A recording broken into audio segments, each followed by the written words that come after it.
ओम शांति। आज 13 मार्च 1969 की अव्यक्त बाप दादा की महावाक्य में से सुनते हैं। मुरली का मुरली मंथन। मुरली का सार है प्रेम और शक्ति के गुणों की समानता। बाबा ने कहा, इस समय तो सभी विशेष प्रेम स्वरूप की स्थिति में है, लेकिन प्रेम के साथ साथ वर्तमान समय की परिस्थितियों के प्रमाण जितना भी प्रेम स्वरूप उतना ही शक्ति स्वरूप भी होना चाहिए। फिर बाबा ने कहा, जैसे देवियों के चित्र होते हैं ना, इनकी विशेषता क्या होती है? उनके नैनों में प्रेम, दया, शीतलता देखने में आती है। प्रेम के संस्कार, मातापन के संस्कार इनके नैनों से दिखाई पड़ते हैं।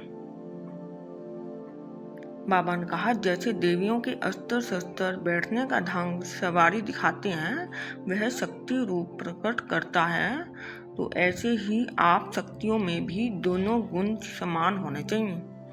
जितना शक्ति स्वरूप उतना ही प्रेम स्वरूप।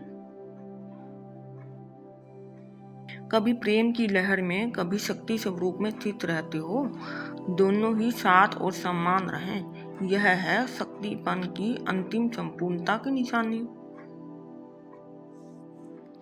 बाबा ने कहा, आप बच्चों के मस्तक में तीनों ही सितारे दिखाई दे रहे हैं। एक तो भविष्य का, दूसरा वर्तमान सौभाग्य का, और तीसरा जो परम धाम में आपकी आत्मा की संपूर्ण अवस्था होनी चाहिए, वह आत्मा की संपूर्ण स्थिति का सितारा।